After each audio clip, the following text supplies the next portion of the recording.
Coucou tout le monde! Vous voulez apprendre à réaliser ce vanity? Justement, ça va être le tutoriel d'aujourd'hui. Nous allons voir comment d'abord dessiner le patron de ce vanity. Donc vous l'avez bien compris, cette vidéo sera donc en deux parties parce que c'est vraiment très long à expliquer et je voulais absolument vous expliquer la technique pour réaliser ce patron parce que je l'ai fait plusieurs fois et je l'ai montré plusieurs fois sur les réseaux et on m'a demandé comment je faisais ce petit vanity. Donc je vais vous expliquer la technique pour tracer votre propre vanity sur mesure, donc en fonction de la largeur, de la hauteur et de la profondeur que vous voulez lui donner. Je vous explique tout ça dans la vidéo et surtout comment tracer votre patron sur mesure. C'est aussi pour ça que j'ai décalé la vidéo à aujourd'hui pour que vous puissiez avoir la partie 1 aujourd'hui et la partie 2 samedi et comme ça vous n'avez pas à attendre une semaine pour avoir la partie 2. Donc je réalise des vidéos régulièrement et les patrons sont gratuits à usage privé bien sûr. Donc si tu veux pas louper une seule de mes vidéos, n'hésite pas à t'abonner en activant la petite cloche qui se trouve juste à côté du bouton s'abonner, comme ça tu recevras les notifications à chaque fois que je sors une vidéo. Et n'oublie pas de mettre un petit commentaire pour me dire ce que tu as pensé de la vidéo et si tu n'aimes pas mettre un petit commentaire, un petit cœur ça suffit car ça permet à YouTube de suggérer davantage mes vidéos quand il y a plein de commentaires, donc je compte sur toi. Alors on fait ce vanity, à tout de suite après ça.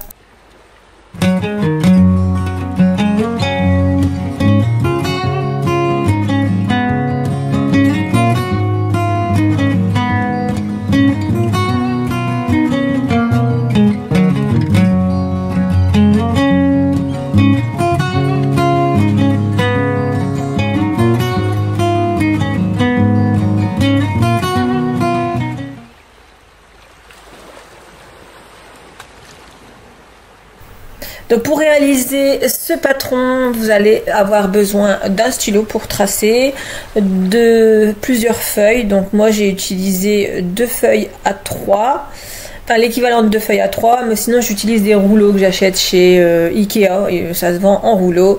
Et j'ai tracé sur ça. Et vous avez besoin d'une grande règle. Et si vous n'êtes pas très rapide pour calculer, éventuellement une calculatrice. Donc aujourd'hui j'ai décidé de tracer sur une feuille car on m'a déjà fait la remarque qu'on n'a pas forcément toutes le même logiciel. On peut tracer, ce que je trace sur le logiciel, on peut le tracer également sur papier. Mais voilà, aujourd'hui j'ai décidé de le tracer sur papier.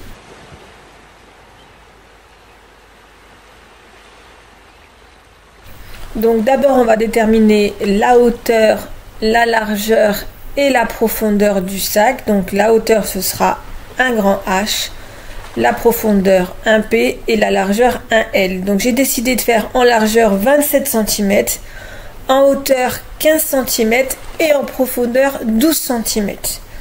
Donc pour ça, je me munis de ma feuille de papier. Donc je vais noter mes mesures sur le côté pour ne pas les oublier. Ça va m'aider à... en fait, ça va être un pense-bête pour moi. Après, si vous voulez la taille modifiée, vous suivez mon exemple. Je vous donne moi par rapport à mes mesures, mais vous pouvez faire par rapport à vos mesures. Donc, grâce à ces mesures, je vais venir tracer donc un rectangle de 27 cm sur 15, puisque en fait, je veux que mon sac à la fin fasse 27 cm sur 15 de hauteur. Donc, je vais venir tracer un rectangle. Donc, d'abord, je vais déterminer le centre de ma feuille, comme ça au moins je suis sûre de le faire au centre. Voilà, donc je trace un trait au milieu. Donc à partir du centre de mon trait, je vais venir tracer un rectangle de 27 cm, enfin un trait à 27 cm. Donc je vais essayer de le tracer au milieu. Donc je laisse de l'espace sur les côtés. Je fais la même chose de l'autre côté. Et maintenant je mets mes repères à 27 cm. Hop, voilà, c'est ici. À partir de ce trait maintenant, je vais venir tracer la hauteur, hein. Donc à partir de mon centre, je vais prendre la hauteur. Donc moi j'avais 15, donc je vais diviser par 2 parce que je prends à partir de mon trait central. Donc ça me fait 7,5 de chaque côté de mon trait. Donc en tout j'ai un trait de 15 cm. Je vais faire la même chose de l'autre côté. Donc là je trace mon premier trait et je vais tracer mon deuxième. Donc tout ça pour obtenir un rectangle de 15 cm de haut et de 27 cm de large. Donc moi c'est parce que j'ai voulu centrer mon rectangle par rapport à ma feuille.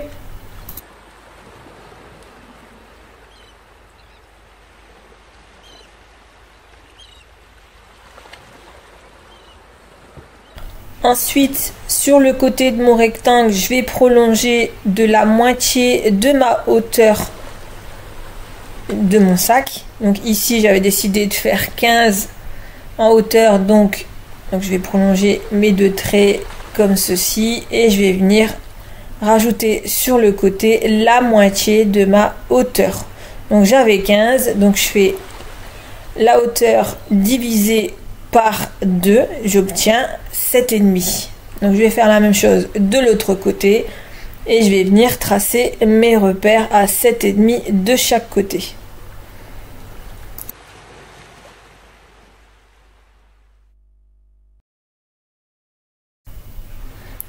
Donc voilà, j'ai tracé mes repères de chaque côté et au-dessus de ces deux traits, en fait, je vais venir ajouter la moitié de ma profondeur. Donc moi je voulais 12 en profondeur.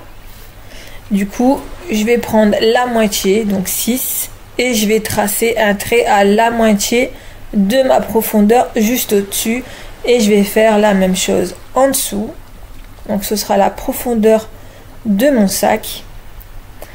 Et ensuite, je vais venir relier, vous savez, les deux repères qu'on a mis à 7,5 là, je vais venir les relier en haut et en bas, uniquement sur la bande du haut et la bande du bas. Je vais venir relier mes deux traits comme ceci.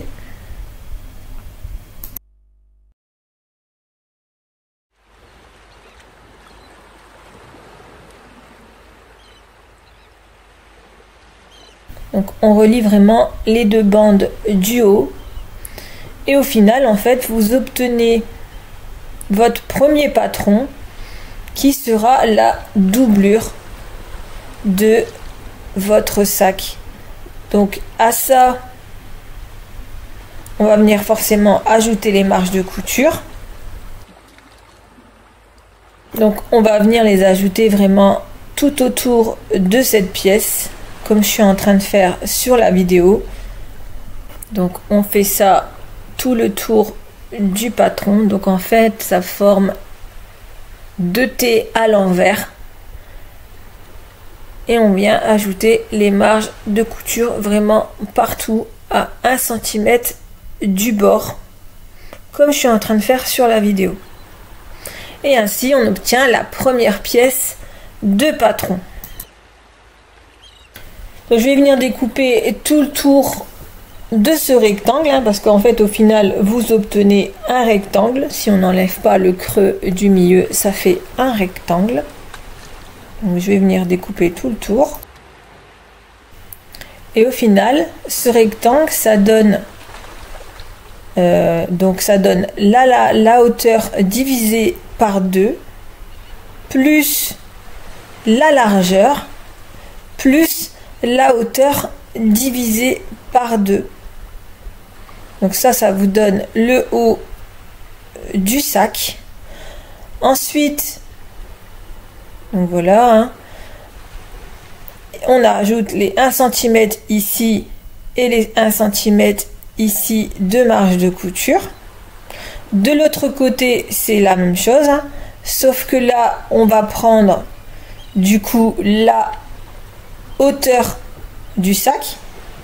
De chaque côté, on a ajouté la profondeur divisée par 2, donc de chaque côté, et ensuite on a ajouté les 1 cm de chaque côté. Donc là, c'est votre rectangle global pour faire ce patron. Et ensuite, forcément, on ajoute les creux. Donc, on peut diviser ce patron en deux pour faire le carré de chaque côté. En fait, à chaque fois, c'est la hauteur. Donc voilà. Donc maintenant, je vais venir découper les petits creux. Comme ceci, hein. Voilà, de l'autre côté, comme je vais le couper, je vais remettre la formule pour que vous l'ayez en visuel. Mais vous inquiétez pas, je vous mets toutes les infos sur le livret. Donc voilà, vous avez maintenant le premier patron. Donc ce sera la doublure. Donc à ce patron, on va venir recopier. Donc on va le plier en deux, hein, parce que j'ai décidé de faire un bicolore. Et ce sera mieux de façon pour mettre les bretelles. Je vous conseille de les faire de cette manière. Donc vous pliez votre patron en deux. Et on va venir recopier cette pièce. Voilà. Sur une nouvelle feuille. Donc moi j'ai mis les petits repères de chaque angle de mon patron. Et je vais venir retracer avec la règle tous mes points. Je vais venir les relier ensemble pour former mon patron. Après, si vous voulez que le bas soit plus petit, vous pouvez, hein, il suffit de couper la pièce en plus basse en fait, et vous recopiez la pièce du haut et la pièce du bas. Mais moi j'ai décidé de le faire comme ça, je trouvais que c'était beaucoup plus simple. Mais si vous voulez que la partie du bas soit plus petite, vous pouvez couper à l'endroit où vous souhaitez couper la couleur de votre sac. Donc voilà, vous obtenez la pièce extérieure du haut. Donc cette pièce, on va la couper deux fois en tissu 1. Donc moi ce sera principalement du jean pour le tissu 1 et du velours pour le tissu 2, mais vous pouvez utiliser du simili-cuir pour le tissu 2. Donc on va venir découper cette pièce. Par contre, j'ai oublié de le dire, hein, mais forcément, comme on a coupé la pièce en deux, il faut venir ajouter la marge de couture sur le bas de 1 cm. C'est pour ça que vous voyez un trait. Donc le premier trait, c'était le tracé du patron. Et ensuite, je suis venue faire un autre trait à 1 cm sur le bas pour tracer ce patron.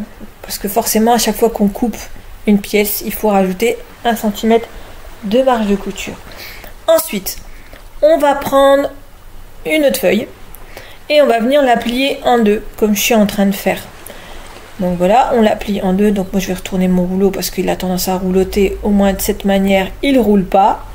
Et ensuite je vais venir poser ma pièce, mais par contre le T je vais le mettre contre le pli. Vous allez comprendre pourquoi. Donc je vais mettre le T contre le pli, mais je vais enlever la marge de couture, hein. Donc c'est pour ça, vous voyez, je fais dépasser un petit peu mon patron sur le bord, parce que je veux pas la marge de couture, parce que ce sera une pièce qu'on va couper au pli. Donc je vais mettre du scotch pour maintenir mon patron en place, hein, pour pas qu'il bouge. Voilà. Et je vais venir tracer cette pièce sans la marge de couture au niveau du haut de mon T. Donc je vais mettre mes petits repères, hein. Désolé, on voit pas bien, mais en fait c'est comme tout à l'heure. Je viens mettre mes petits repères pour ensuite faire mon tracé. Donc voilà, j'ai décalé un peu la feuille pour que vous puissiez voir. Donc je mets mes repères. Donc je viens tracer ce patron sans la marge de couture, hein, je le répète, du haut. Par contre, on va venir ajouter la marge de couture ici sur l'autre côté de mon T. Donc voilà, hein, je retrace mon patron grâce à mes repères que j'ai positionnés. Par contre, je vérifie mes mesures si c'est bon. Voilà, je fais la même chose de l'autre côté. Je retrace mon patron, je revérifie les mesures pour être sûr d'avoir la même chose. Voilà, c'est bon. Donc je mets mes repères pour retracer correctement le trait. N'hésitez pas à réajuster à chaque fois vos patrons pour qu'ils soient à la bonne taille. Donc là pareil, j'avais un petit décalage, j'ai retracé. Après l'idéal en fait c'est de reprendre les mesures et de retracer le rectangle, mais j'ai trouvé que cette façon était beaucoup plus simple. Donc voilà, j'ai retracé correctement mes traits. Voilà, il est bien perpendiculaire. Voilà, c'est parfait. Et ici en haut, je vais venir ajouter 1 cm de marge de couture parce que c'est le pli qu'on a fait du patron de base. Donc je vais venir ajouter la marge de couture à ce niveau là. Voilà, donc pour ça une règle patchwork c'est idéal, hein. Ça me permet de tracer plus rapidement ma marge. Donc je viens relier mon trait, hein, comme ceci, et maintenant je vais pouvoir découper mes 2 feuilles. Vous savez, comme on l'a plié en deux, il y a 2 feuilles. Donc je vais venir découper le patron, voilà,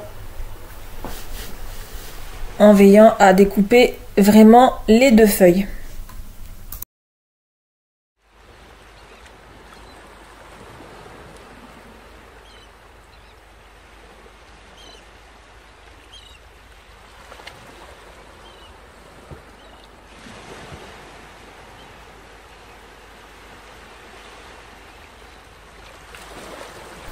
Donc voilà, vous obtenez maintenant la partie extérieure, mais la partie basse du patron. Vous voyez, en fait, la partie haute, elle sera comme ça. Donc c'est pour ça qu'il y a une marge de couture en haut et en bas. Voilà, et ensuite, on va remettre cette pièce sur le bas pour obtenir l'autre partie haute, mais de l'autre côté du sac. Et en fait, la pièce que vous venez de faire, c'est le fond extérieur du sac.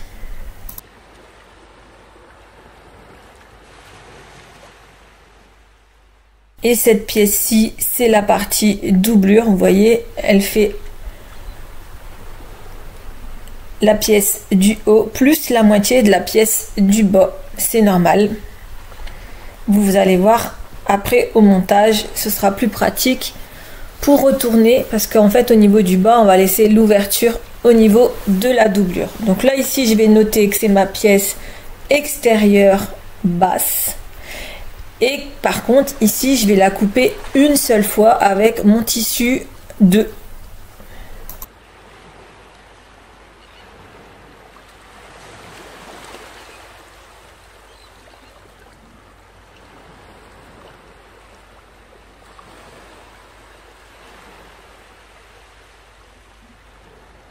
Donc, j'oublie pas ici de noter que c'est ma pièce doublure. Et que je dois la couper 2 fois avec mon tissu de doublure. Voilà.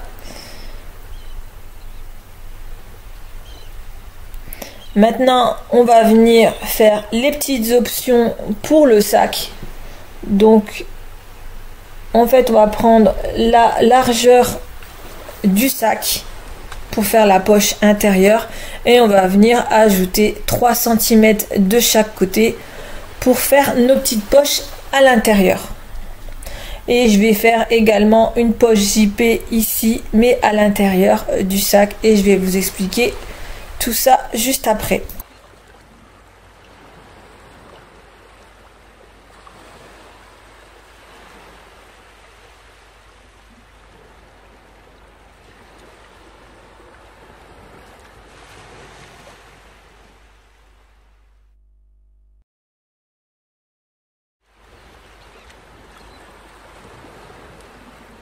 Donc pour les pièces, donc pour faire le patron de la poche qu'on va mettre à l'intérieur, donc c'est la largeur du sac, hein, voilà, donc moi j'avais 27 cm et j'ai ajouté 3 cm de chaque côté, donc du coup voilà, ça me fait ma poche